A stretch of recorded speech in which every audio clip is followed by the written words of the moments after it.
What you're looking at here is the Xtool D1 laser, unassembled of course, and I have it laid out on a 2x4 foot piece of 1/4 inch plywood, because I'm going to use the plywood as the base for the D1. So what I would recommend to everyone is to lay it out on your table.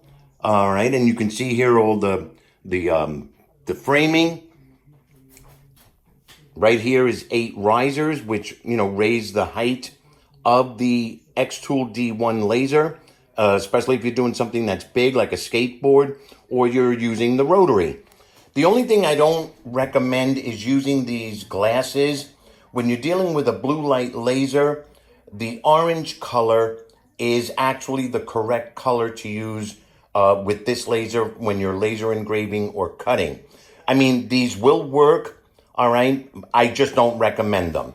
So I was going to do an assembly video, but I'm not going to do that. There's many of them on YouTube. So what I'm going to do is I'm going to assemble this because my goal here is to show you how to use it with the LaserBox and or Lightburn software.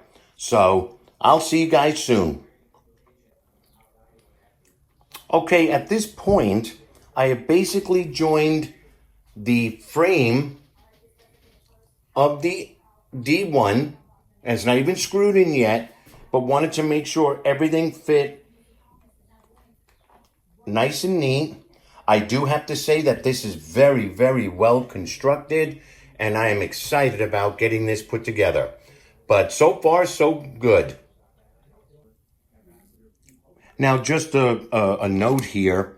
You're going to get 3 different sizes of screws. This one here, the small little one, you're going to have 16 of these, okay? And they're going to be the ones that are used to, let me get this in the camera view here, to secure the corner.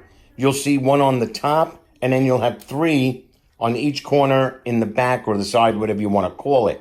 So I just want to make sure you understand you're going to use the small little screws to secure the frame. Okay, all in all, I have to say that this was very easy to put together. My suggestion is to look at the online manual, which you can download and print on assembling this.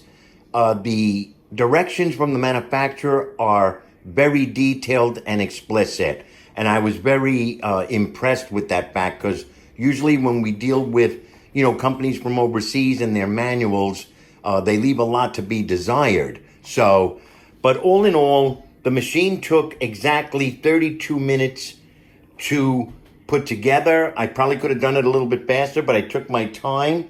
I had no issues. It went together like peanut butter and jelly, okay? So here is the Xtool D1 10-watt diode laser assembled, and now we're going to download the LaserBox software and also Lightburn because it is compatible.